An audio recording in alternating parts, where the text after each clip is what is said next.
Билим берүү жана Ички иштер министрлигинин биргелешкен аракетинин натыйжасында өлкөдөгү мектептерде милиция өкүлдөрүнүн иш бөлмөлөрү ачылып жатат. Максат жаш өспүрүмдөр арасындагы мыйзам бузуулардын, кылмыштуулуктун алдын алуу. Мындай кабинеттердин бири Кара Сууда жыл башында бир окуучу каза болгон Адылбек Султанов атындагы мектепте ачылды. 11 класста бүтүрүүчү жандай эмнелер кечелер уюштурулат. Өмүрбек Мадымаров ушул мектепте жаш өспүрүмдөр менен иштейт. Бүгүнкү күндө бул жайда өзүнүн бөлмөсү ачылып, ал жерде эртеден кечке чейин окуучулардын коопсуздугун көзөмөлдөйт. Иши дагы бир топ жеңилдегенин айтат. Буга чейин ушу бизге мындай кабинеттер болгон эмес, бирок биз келип кетип мугалимдер менен, окуучулар менен деле иштеп кеткенбиз. Бирок ушул кабинеттер бөлүнгөндөн кийин бир аз жеңилдеди. Бул жакка кирип биз кенен окуучулар жаңы тартип бузган окуучулар менен ата-энелерин чакырып, албетте сөз эжекелердин катышуусунда бул жакта иш алып баратабыз.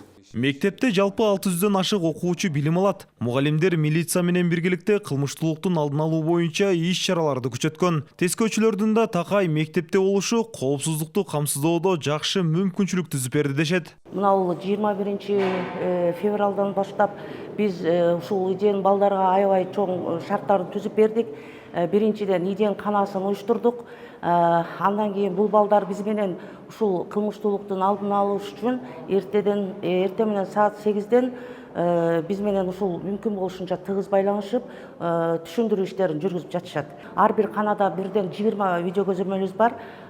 Корпустарда бирден, сырт жакта 2 көзөмөлүбүз бар. Ошол менен жалпысынан 20 видео көзөмөлүбүз бар. Кара Суу районунда жалпы 128 мектеп бар. Ар бир билим уясында инспекторлор үчүн атайын бөлмөлөр ачылды. Андан сырткары 111 мектепте видео байкоолор орнотулду. Анын ичинен ошо 128 мектепке биздин кызматкерлер, ар бир мектепке бирден кызматкер бекитилип, андан сырткары ошол жаш өспүрүмдөр арасында кылмыштуулукту алдын алуу боюнча иш чаралар жүрүп жатат. Иш графиктер боюнча ушу эрте менен мектеп башталгандан баштап кызматкерлер келет мектептерине. Буйрукта көрсөтүлгөндөй эрте менен саат 8:30дан 15:30га чейин деп көрсөтүлгөн. Буйрукта ошол убакка чейин мектепте болушат кызматкерлер.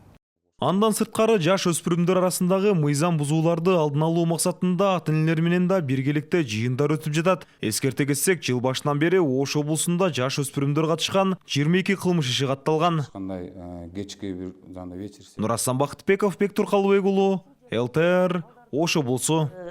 Коопсуздугун алдын алсак болот экен.